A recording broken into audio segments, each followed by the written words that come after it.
Hi, I'm Francis. LGBTQ plus History Month is important because it's the old classic adage, if you don't know where you come from, you don't know where you're going to. So what was your first Pride like? Well, the first march I went on was in London in '83, I think it was. But the first, I guess, Pride proper was the one we had in Cardiff in 1985. It was started by it was organised by the students, the university. We had a thing which we called the Gay Sock, which was the Gay Society. It's a very tiny, small group of people, 4 people. We grew from about 4 people to 40 within a few months. Wow. And lots of people there coming to the meetings were kind of heterosexual students. They weren't necessarily gay, LGBT.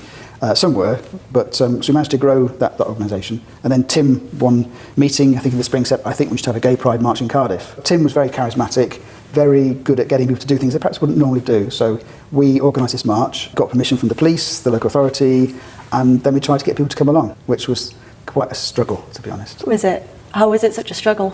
I think it was a struggle mostly because in those days there was no legal protection at work. So if you came out, your career, you could be sacked. Yeah. You could certainly have a lot of harassment and hassle from your colleagues.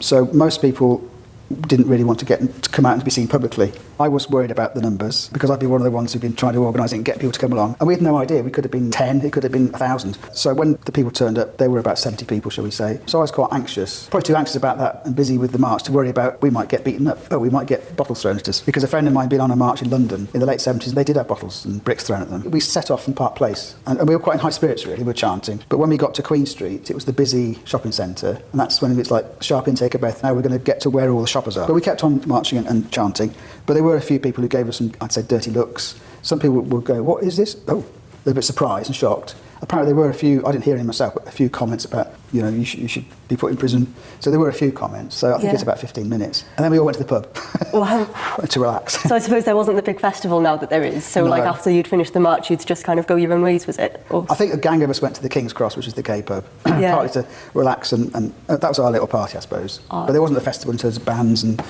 drag queens and whatever. Yeah. So the first one of those wasn't until 1999, I think, which is 14 years later. Yeah. So since then, did the march happen annually, or was it just? Yeah, we organised a march the year after, and it literally doubled more or less. But the biggest one I took part in was there was a thing called the Clause 28, which was in those days the Conservative government would put into this local authority bill, which was going to stop local authorities promoting homosexuality.